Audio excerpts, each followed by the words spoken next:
ଇ ବାବା ହାତୀ ପେଟି ନ ଜଣେ ଏନ୍ତା ପରପରା ତେଲ ଘିଚବେ ବୋଲି ମୁଇଁ ନି ଭାବି ଜୁହାର ଜିମା ଶୁଣିଲେ ୱେଲକମ୍ ଟୁ ମୋର୍ ମିନି ବ୍ଲଗ୍। ପହଲା ତ ପହଞ୍ଚିକିରି ଆମେ ଶୌଚାଳୟକେ ପଲେଇ ଯାସୁଁ। ଇ ନର୍ମଦା ନଦୀର ପୁଷ୍କର ସରୋବରରେ ଗାଧି ଦେସୁଁ। ଆଉ ନି ଗାଧଲେ ତ ମହାପ୍ରଭୁ ଦର୍ଶନ ନି କରୁ ବୋଲସନ୍। ବାକି ଯେନ୍ ଥଣ୍ଡା ଲାଗୁଛି ଯେ ପେନ୍ ନି କହନ। ତାପରେ ପୂଜା ସାମାନ ଗୁଡ଼ାକ ବି ଘିନି ପକାସୁଁ। ଆଉ ମନ୍ଦିର ଦର୍ଶନ କରବାର୍ ଲାଗି ଯାଏସୁଁ।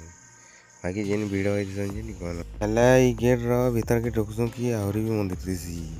ଯେନ୍ତା କାର୍ତ୍ତିକ ରାମ ଆଉ ବି କେଁ ମନ୍ଦିର ବି ଥିସି। ତାପରେ ଆମେ ଇ ଜାଗାନ ଲାଇନ୍ ଲଗେଇ ଦେସୁଁ ଦର୍ଶନ କରବାର୍ ଲାଗି। ଆଉ ଲାଇନ୍ ଯେ ଯେତେ ଭିଡ଼ ଥିସନ୍ ଯେ 12 ବାଜିଯିବା ବୋଲି ଭାବୁଥିସୁଁ। ବାକି ଜଲ୍ଦି ଜଲ୍ଦି ବଟେଇ କରି ଜଲ୍ଦି ସାରି ଦଉଥିସନ୍। लगଭଗ ଅଧା ଘଣ୍ଟା ଲାଗି ଯାଏସି। ତାପରେ ଦର୍ଶନ ଦୁର୍ଶନା କରିକିରି ପଲେଇ ଆସୁଁ ଆମେ ହୋଟେଲ୍କେ। ଆଉ ଇ ଜାଗାନ ବି ବହୁତ ଲୋକ ଭିଡ଼ ହଉଛନ୍, ଫଟୋ ଫୁଟା ବି କରୁଛନ୍। ବାକି ଆଗ୍କେ ଟିକେ ଆସିକି ଦେଖ୍ସୁଁ ଯେ ନର୍ମଦା ନଦୀର କୁଣ୍ଡ୍ ଇନ ବି ଗୁଟେ ଅଛେ। ବାକି ଇନ ବି ଲୋକ ଦର୍ଶନ କରୁଥିସନ୍। ବାକି ଦୁର୍ଗା ମା ଅଛନ୍ ଇଠାନେ ଇନ ଦର୍ଶନ କରୁଥିସନ୍। ଶିବଲିଙ୍ଗ ବି ଅଛେ।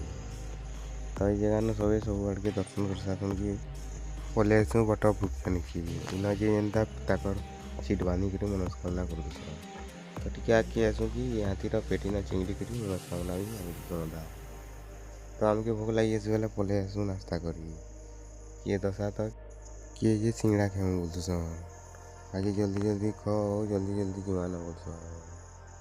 ଆଉ ମାନେ ନାସ୍ତା କରିସାରସୁଁ କି ଆମେ ଇନ ହାୱଡ଼ା ବ୍ରିଜ୍ ମେତାନ୍ ବ୍ରିଜ୍ଟେ ବନିଛେ ବେଲେ ବ୍ରିଜ୍ ଆଡ଼କେ ବୁଲି ପଲେଇ ଯାଏସୁଁ। ଇମାନେ ତ ଅତା ଅତା ହେଇଯାଏସନ୍ ଆମର୍ ପଛେ ପଛେ ନି ଆଏସନ୍।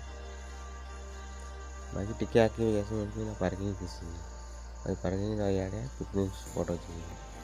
ଆଉ ଇନ ମୂର୍ତ୍ତିଟେ ବି ଅଛେ। ଯେନ୍ଟାକି ରାମ ଲକ୍ଷ୍ମଣ ଆର୍ ସବରୀର ମୂର୍ତ୍ତି ଅଛେ। ଆଉ ଇ ଜାଗା ହିଁ ଭଲ୍ ଲାଗୁଥିସି ସବୁଆଡ଼େ। ଆଉ ଇନ ଫ୍ରି ଲାଗୁଥିସି। ତ ଆମେ ପାର୍କ ଆଡ଼କେ ପଲେଇ ଆଏସୁଁ। ପାର୍କ ଆଡ଼କେ ଯାଏସୁଁ ଯେ ଯେନ୍ ଭିଉ ଯେ ନି କହନ। ଆଉ ଇ ଭିଉ ମସ୍ତ୍ ଲାଗୁଥିସି। ଆଉ ଇମାନେ ତ ସବେ ହର୍ବି ଆଏସନ୍। ହେଲେ ଇ ଅମରକଣ୍ଟ ପାଖେ ଥିବା ବୋଲି ଭାବୁଥିସି। ବାକି ଇଟା ମଧ୍ୟପ୍ରଦେଶ ନ ଅଛେ ଇ ଜାଗା। ତ ଆଜିର ଭିଡ଼ିଓ ତ ଏତ୍କି ନ। ଦେଖ୍ବା ଆଉ ଗୁଟେ ପାର୍ଟରେ ଆଉ ଗୁଟେ ନ୍ୟୁ ଭିଡ଼ିଓରେ।